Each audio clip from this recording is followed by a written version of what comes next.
за благодарам на сите наставници и вработени во библиотека, на овие прекрасни дечи. Јас имам дома вако малку помало од вашето, така срцето да се боли. Да не светот е толку голем и сите, да речам, сме различни, меѓутоа јазикот е еден кој што може сите да не спои. Ние како хрватска заедница, да речам неколку луѓе кои што со годините одејќи по патот по светот, кој што не носел, кој, како што велат, некој вишол за леп, некој ради екзистенција, некој ради љубов, така и кај нас, например, во Македонија, на еден конкретен случај, има една група на луѓе хрвати кои што се дојдени, живеат, се честни, поштени луѓе, можем да се гордеат затоа што имаме од одлична работничка класа, до доктори на науки, до професори, и мислам дека како сплотени со македонскиот народ не направено, мислам можеме да служиме, па не за пример, ама да речем можеме да се изедначиме со сите.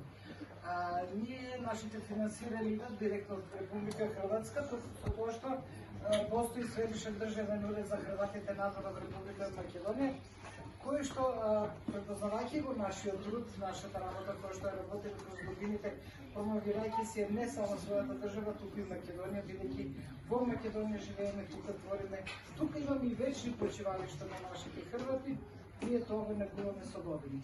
Ова е наша втора сликовница, првата беше Тим од бездомното полжевче, која што ја пишуваше господјата Сузана Мисева од Струница. Сега имаме авторка Десанка Николова од Велес.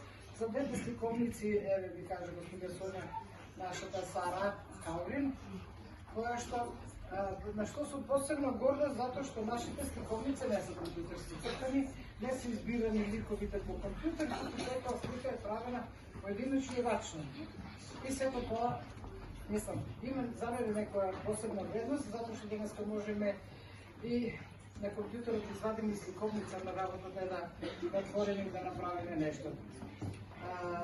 Многу сум горда што како Сдружение на Хрвати, оние 6-та книга, имаме 3 наши книги од нашите членови, исто така на македонски и на хрватски, кои што се со поезија, имаме една прекрасна мала книга која што се понесеме со собом, значи како лиш може да ја носиш и во джеп по тие малите книгата. Имаме Тима бездомното полжевче и сега имаме Карlo. За двете сликовници ги доближиме на луѓето, можеме да поедеме било каде да прочитаме, не е тоа. Имаме на прекрасна соработка со Основното училиште Ранчо Пуке, со наставничката Милена Адвокатова, нејзините ученици са сега 4-5 одделение и спремајќи го Тино, ние го сега спремние и Карlo.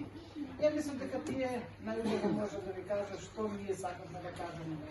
Суштината на оваа сликовница е да се децата учат на вистинските вредности, да ги отргнеме од компјутерите. Не ви е жал, имаме огромна сценографија, не можеме, меѓутоа доволни дене дал. Дека децата треба да ги отргнеме од компјутерите, дека децата треба да се вратат, да речем, на село, на земја, затоа што земјата стои, механизацијата пропаѓа, а например земјата нас не рани.